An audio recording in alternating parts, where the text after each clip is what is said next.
আসসালামু আলাইকুম ওরহমতুল্লাহি ওবরাকাতুহ। সম্মানিত দর্শক, আমি আপনাদের সামনে গত পর্বে কথা দিয়েছিলাম এই ভিডিওতে আপনাদের সামনে আমি আয়াতুল কুরসি পেশ করব। যারা আয়াতুল কুরসি এখনও পারেন না আর যারা পারেন কিন্তু শুদ্ধ হয় না, তাদের জন্য বলছি খুব খেয়াল করে শুনবেন এবং স্ক্রিনে আমি বাংলা উচ্চারণ লিখে দেব, সেটা দেখে দেখে আয়াতুল কুরসি ঠিক করে নেবেন। এই আয়াতুল কুরসি সম্পর্কে আয়াতুল কুরসির কি ফজিলত রয়েছে সেটা গত পর্বে বলেছি, এই পর্বে আবারও বলছি। নবী করিম সাল্লাল্লাহু আলাইহি ওয়াসাল্লাম বলেছেন, যে ব্যক্তি প্রত্যেক ফরজ নামাজের পরে একবার এই আয়াতুল কুরসি পাঠ করবে সে অবশ্যই জান্নাতে প্রবেশ করবে। তার জান্নাতে যাওয়ার জন্য মৃত্যু ব্যতীত আর কোনো বাধাই থাকবে না, অর্থাৎ মৃত্যুর সাথে সাথে সে জান্নাতের নিয়ামত ভোগ করতে শুরু করবে। তো চলুন আমরা আয়াতুল কুরসি শিখে নিই।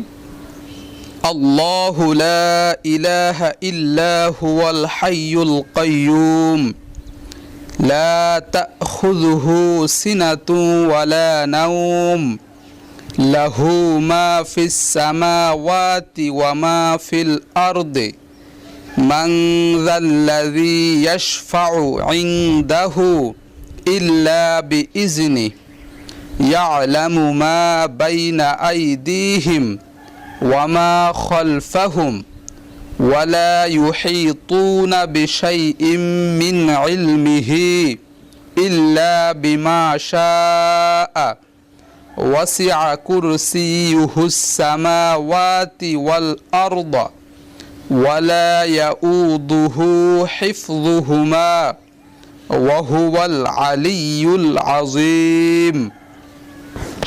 আমি আয়াতুল কুরসি আপনাদের সামনে আবারও বলছি, খুব খেয়াল করে শুনবেন।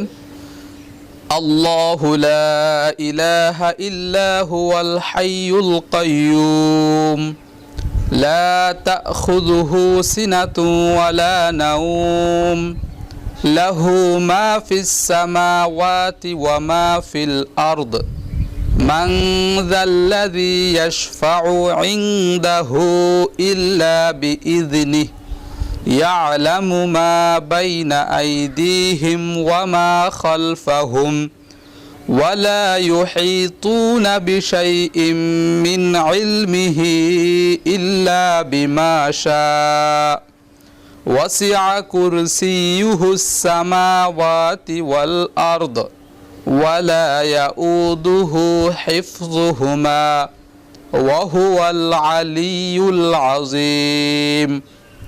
সম্মানিত দর্শক, আশা করছি আপনারা মন দিয়ে শুনেছেন